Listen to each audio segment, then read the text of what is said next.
Movie snippets here. Today, I'm going to show a 2000 survival drama film called Castaway. Spoilers ahead. Watch out and take care. Chuck Noland is a man of strict schedules and deadlines. With an executive analyst position at FedEx, he travels all over the world tending to problems at FedEx delivery hubs. He's in Russia, optimizing the hub's productivity, and gives his long-term girlfriend Kelly a call, telling her he'll be home in around 18 hours. He arrives back in the US and meets up with Kelly, and the two head for the Noland family Christmas dinner where Chuck's brother brings up marriage for Kelly and Chuck. The two laugh it off, but Chuck's tooth starts hurting and considers heading to the dentist. An emergency comes up and Chuck needs to leave for Malaysia. The pair consult their schedule books, and it's clear that Chuck is a man who places his work above anything else, considering that it's the holidays and he still intends to leave. Kelly accepts this and tries to compromise, asking Chuck to be home before New Year's Eve, to which Chuck says yes. At the airport, Kelly gives Chuck an old watch, a family heirloom, as a Christmas present. Chuck is touched by Kelly's gift and gives her a gift in return. He hands her a small box which she believes to be an engagement ring. Chuck then tells her they'll open it on New Year's Eve when he returns. Chuck then takes off along with 4 flight crew members, and the flight appears to be normal. A few hours into the flight and they run into a storm. Chuck hears the pilots talking about how they've deviated off course to avoid the storm but are now out of radio coverage. The storm gets worse and something in the plane explodes. Chuck and the flight crew are thrown around, but Chuck manages to hold on to an emergency life raft. Chuck sees the ocean getting closer, and before he knows it, an impact rocks the aircraft, and water floods the plane. A few hours later, he wakes up on the beach of an uncharted island in his life raft along with debris from the plane, including several FedEx packages. Chuck surveys the island, finding a cave, and climbs to the island's highest peak. He sees the body of a crewman floating close by and runs to it. He finds it's one of the crew members and discovers he's been saying the man's name wrong all this time. He buries the man and says a short prayer.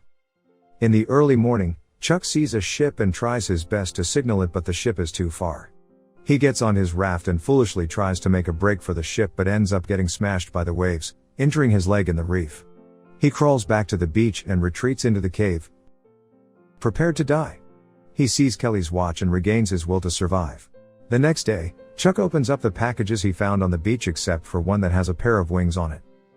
In the boxes, he finds VHS tapes, a pair of ice skates, and a volleyball which he names Wilson. With the equipment he scavenged, Chuck gathers food, water, and is even able to make a shelter.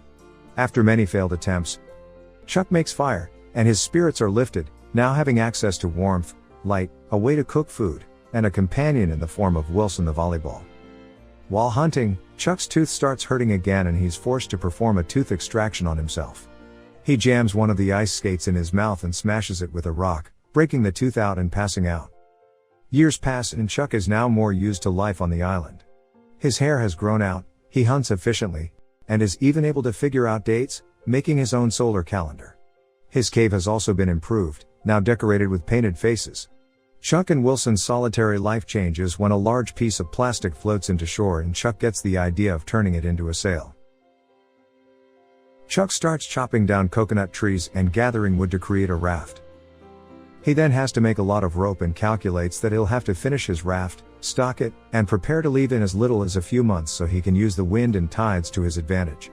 Chuck is halfway finished with his raft when he realizes he needs more rope. He chats with Wilson, telling him that there's a way to get 30 more feet of rope, but he doesn't want to do it. He argues with Wilson and eventually agrees to get the rope. He climbs to a high point and starts pulling up a rope tied to a broken tree overlooking a cliff. He pulls up something heavy, looking like a person-shaped tree with a noose around its neck. Back at the cave, he talks to Wilson, revealing that the reason for the tree dummy was because he was testing out suicide. He wanted to see what would happen if he had hung himself from that height and saw that he'd end up breaking his bones and would have died slowly. He explains to Wilson that he didn't want to spend the rest of his life on a godforsaken island talking to a volleyball. He gets angry and throws Wilson out of the cave and into the surf. He immediately regrets his decision and spends some time finding Wilson, apologizing to the volleyball. Some time passes and Chuck prepares to depart on his raft. He etches a message on a boulder, stating his name and that he'll escape into the sea, including an affectionate message for Kelly. After that, Chuck launches his raft and it is afloat. He starts paddling through the reef and gets slammed by waves over and over. He spots a huge wave and he and Wilson brace themselves. He unleashes the large plastic sail and the wind pushes them over the wave. Chuck looks back at the island he called home for years and journeys into the void of the open ocean. Chuck and Wilson journey for several nights and get hammered by storms. Passed out with no food or water, a dizzy Chuck wakes up and notices that Wilson has drifted away. He swims after Wilson, but Wilson has drifted too far. He now has to make the difficult choice of getting Wilson back or keeping his grip on the raft. Chuck chooses to remain with the raft and apologizes to Wilson for letting him go, crying and shouting. Passed out once again on the raft, Chuck is awakened by a passing ship and is rescued. Back in the US, Kelly receives a phone call and faints from the news. 4 weeks later and Chuck is on a flight back to the US chartered by FedEx. He's greeted by simple amenities that had been absent to him on the island, like soda, ice, and even just comfortable clothes. He expects Kelly to meet him at the terminal but finds out that a funeral had been held for him and that Kelly had to move on. Kelly has also gotten married and is now a mother. Chuck arrives at the airport greeted by a crowd of FedEx employees and the media. After the ceremony, he enters the terminal and is greeted by Jerry, Kelly's husband. He tells Chuck that Kelly is too overwhelmed and simply couldn't face him at the moment. Jerry leaves and through a window Chuck sees Jerry leading a weeping Kelly to their car. After the FedEx employee celebration of Chuck's return, Chuck is left alone in his hotel room, seeing a mountain of food left behind by everyone. He also spots a small lighter on the table, recognizing how such a small and simple object can be the key to life or death on the island, and here it is, just left out on the table. That night, Chuck heads to Kelly's house, and the two reunite. They catch up with one another and Chuck finds out that Kelly never stopped looking for him until the day he was found. Chuck returns the watch, reasoning out that it's a family heirloom and should stay within the family. Chuck returns the watch with a heavy heart as it was one of his motivations to survive and get himself back to civilization. Chuck expresses his regret of leaving that night. Kelly reminds Chuck of his promise to return and cries. Kelly brings Chuck to the garage and Chuck is surprised that Kelly has kept the car they shared as a couple. The two hug affectionately and Chuck prepares to drive off. Before he could leave the driveway, Kelly runs out and they share a kiss and tell each other they still love one another. They hold each other affectionately but come to an understanding that too much had changed. Kelly now has a family and no matter how much she loves Chuck, she can't abandon them. The two sadly depart.